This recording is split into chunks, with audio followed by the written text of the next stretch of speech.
Et pour discuter de cette motion, je retrouve le chef du NPD, Jagmeet Singh. Bonsoir, M. Singh. Bonsoir, Madame. Bon, vous répétez que vous n'attaquez pas la crédibilité de M. Johnston, mais qu'il y a apparence de conflit d'intérêts. Pourquoi vous demandez sa démission à ce stade-ci? Le travail de M. Johnston comme rapporteur spécial, c'était de restaurer la confiance de la public dans notre système électoral.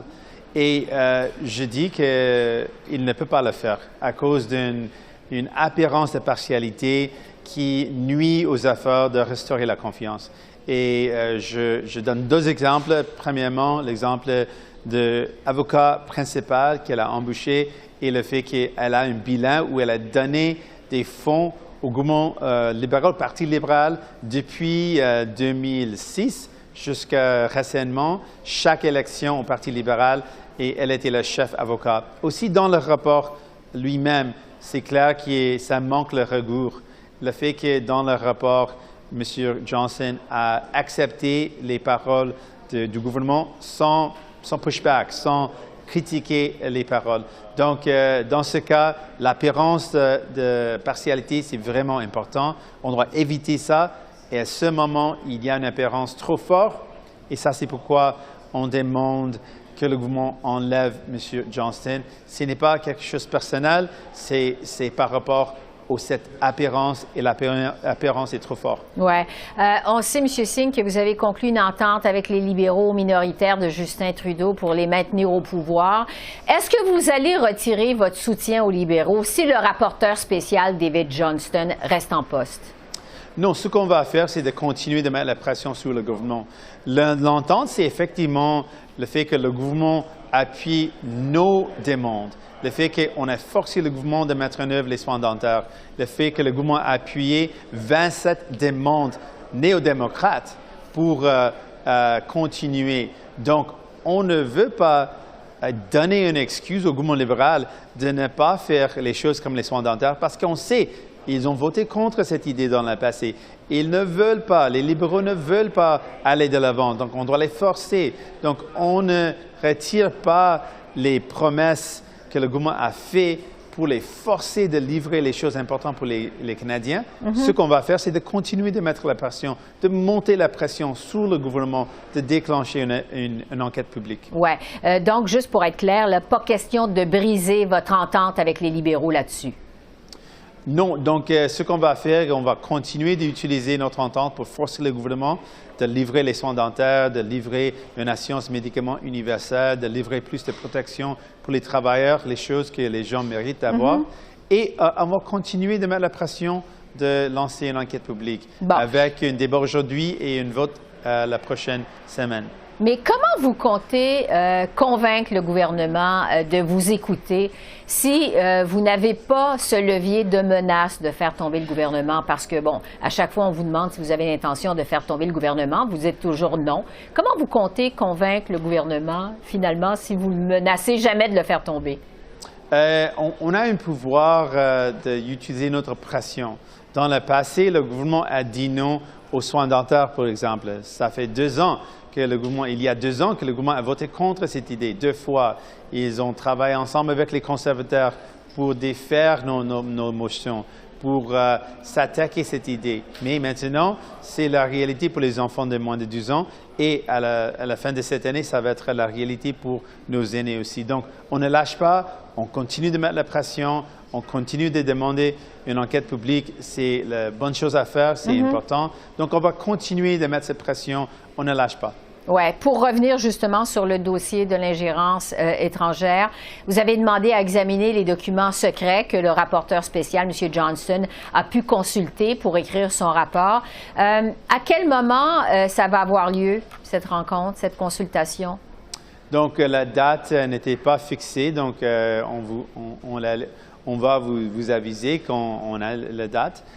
Mais j'ai aussi écrit le Premier ministre pour avoir des garanties que je peux faire la même chose que M. Johnston a fait. Je peux donner mon opinion sur la preuve que je vais voir, comme M. Johnston a fait.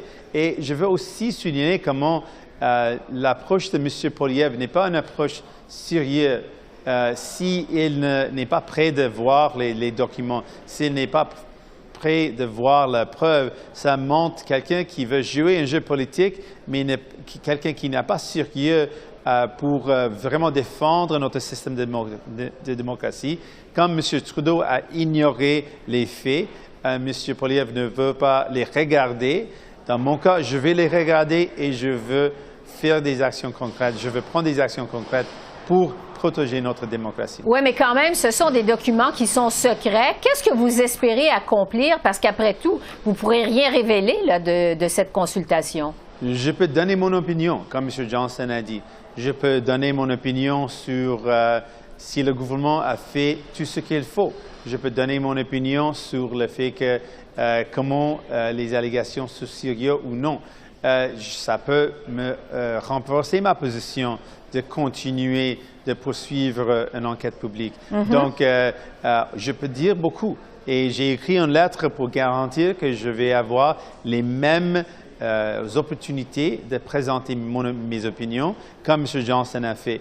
Je suis d'accord qu'il y a des informations qu'on ne peut pas partager et on ne doit pas partager pour garder la sécurité nationale. Mais mon opinion et c'est quoi le résultat des actions du gouvernement, c'est quoi mon opinion sur les actions ou les manques des actions du gouvernement. Ce sont toutes les choses que je peux parler de tout ça.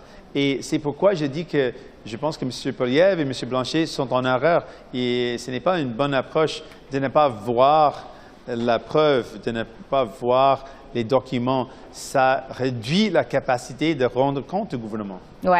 Et si une fois que vous avez consulté ces documents, vous constatez que David Johnston, finalement, a pris la bonne décision avec les informations dont il disposait, est-ce que vous allez changer d'avis sur le besoin de le garder en poste?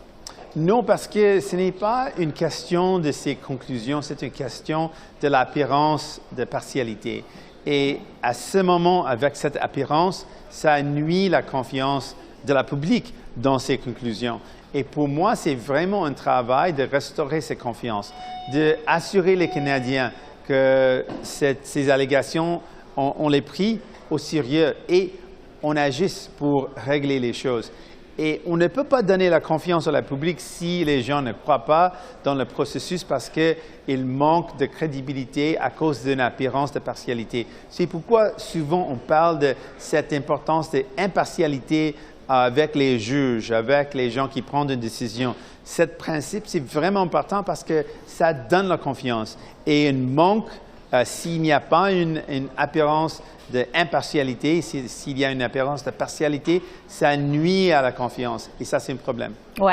Est-ce qu'au fond, M. Singh, vous pensez qu'avec votre motion sur laquelle vont voter les partis d'opposition, vous pensez que David Johnston va finalement en arriver à la conclusion de lui-même qu'il doit se retirer? Je pense que oui, c'est une bonne question. Je pense que c'est quelqu'un vraiment honorable. Elle a fait un travail acharné toute sa vie pour le pays, pour le Canada. Donc, mon avis, si toutes les chambres de communes présentent leur volonté que la Chambre de communes, les députés pensent que M. Johnson ne peut pas continuer, le gouvernement doit le retirer de sa poste. Je pense que M. Johnson lui-même va faire ça. À suivre. Jack Meeting, chef du NPD, merci beaucoup. Merci. Je vous en prie. Merci. Au revoir. Au revoir. Merci, M. Singh. Merci.